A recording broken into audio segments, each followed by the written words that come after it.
Hello and welcome to SAM online class. This is Dr. Subrat Kumar Mahanti. Friends, today we shall discuss about the Meselson and Stahl experiment. In 1958, Matthew Meselson and Franklin Stahl published the result of an experiment that provided strong evidence in favor of semi-conservative replication. Meselson and Stahl grew E. coli in a nutrient medium that contained ammonium chloride as the only source of nitrogen. But in this type of ammonium chloride, nitrogen is nitrogen 15. And nitrogen 15 is a heavy isotope. It contains one neutron more than that of nitrogen 14. So, nitrogen 15 is denser, whereas nitrogen 14 is lighter. After growing E. coli in such a nutrient medium for several generations, all the nitrogen containing molecules, including that of the nitrogenous bases present in DNA and RNA, contain N15. There is a technique known as buoyant density gradient centrifugation. Buoyant density gradient centrifugation is a powerful technique that can separate N15 DNA and N14 DNA. N15 DNA is the DNA in which nitrogen is nitrogen 15, whereas in N14 DNA it is N14. So when a sample containing N14 DNA and N15 DNA are forced through a density gradient, N15 DNA and N14 DNA, they form two separate bands. So they are easily separated. By using the technique of buoyant density gradient centrifugation, Meselson and Stahl, they separated N14 DNA and N15 DNA, and on that basis, they succeeded in analyzing the result, and that provided strong evidence in favor of semi-conservative replication. For example, this is the centrifuge tube, and in this centrifuge tube, there is a density gradient. That means there is a medium in the centrifuge tube in which the density of the medium gradually increases downward. So density is highest at the bottom and it is lowest at the top. So this density gradient, it contains an heavy metal salt, cesium chloride. When a sample containing N14 DNA and N15 DNA are forced through such a type of density gradient, N15 DNA and N14 DNA, they form two separate bands. The band that is formed by N15 DNA is closer to the bottom, whereas the N14 DNA, it also forms a separate band whose position is above the band of N15 DNA. So this is the technique of buoyant density gradient centrifugation. By this technique, N14 DNA and N15 DNA can be easily separated.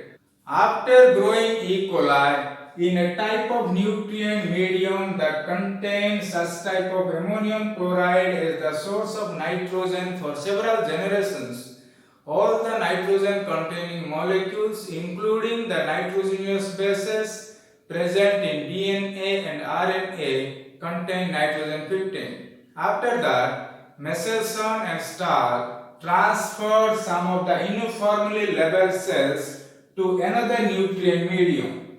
This nutrient medium contained a type of ammonium chloride in which the source of nitrogen is N14.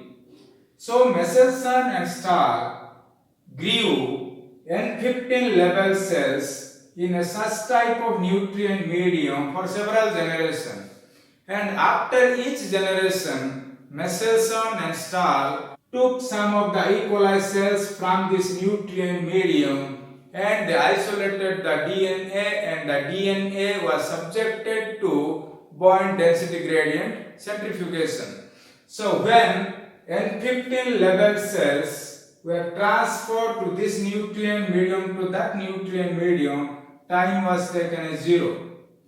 After first generation, Meselson and Stahl, they took some of the equalized cell from this nutrient medium and isolated the DNA from such type of equalized cell, and the DNA was subjected to buoyant density gradient centrifugation. So after buoyant density gradient centrifugation, Meselson and Stahl, they obtained a band whose density is intermediate between the density of N14 DNA and N15 DNA. This is the band formed by N15 DNA and this is the band formed by N14 DNA. The formation of such type of band of intermediate density is consistent with the semi-conservative replication, because in semi-conservative replication, one of the strand is of parental DNA and the other strand is of new DNA. This result is not consistent with conservative replication, because if it was a case of conservative replication, there should have been two different bands. So the possibility of conservative replication was ruled out. After second generation, the DNA showed two different bands. One band represents intermediate density and the other band is lighter band. And after third generation also, they found the same results. Two different bands. This band is of intermediate density and this is the lighter band. These lighter bands contain N14 DNA and these bands contain DNA of intermediate density. So after third generation also, they observed two different bands. Similarly, after fourth generation also, two different bands were observed. The only difference was that gradually from second generation to fourth generation, the proportion of the DNA of medium density decreased, whereas the proportion of lighter DNA or N14 DNA gradually increased. This band represents the DNA of intermediate density and these bands represent N14 DNA. This was again consistent with semi-conservative replication. The presence of DNA band of intermediate density is also consistent with dispersive replication. Meselson and Stahl ruled out the possibility of dispersive replication on the basis of two observations. First observation is that they isolated the DNA of intermediate density and they separated the DNA into two separate strands by heat denaturation.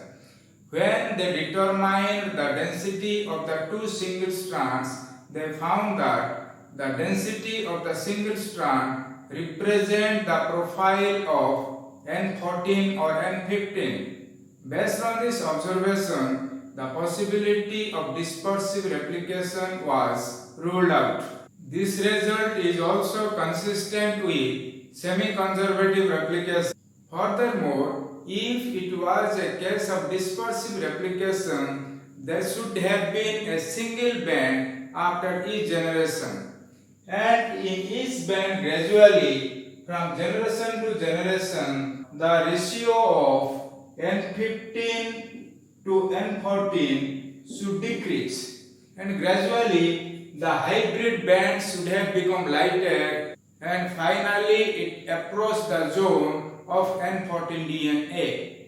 But such type of observation were not found.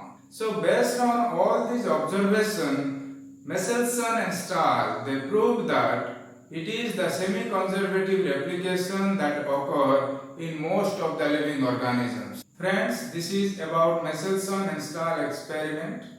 Please subscribe my YouTube channel Sam Online Class and also please give your feedbacks. Thank you very much. See you. Bye bye. Good night.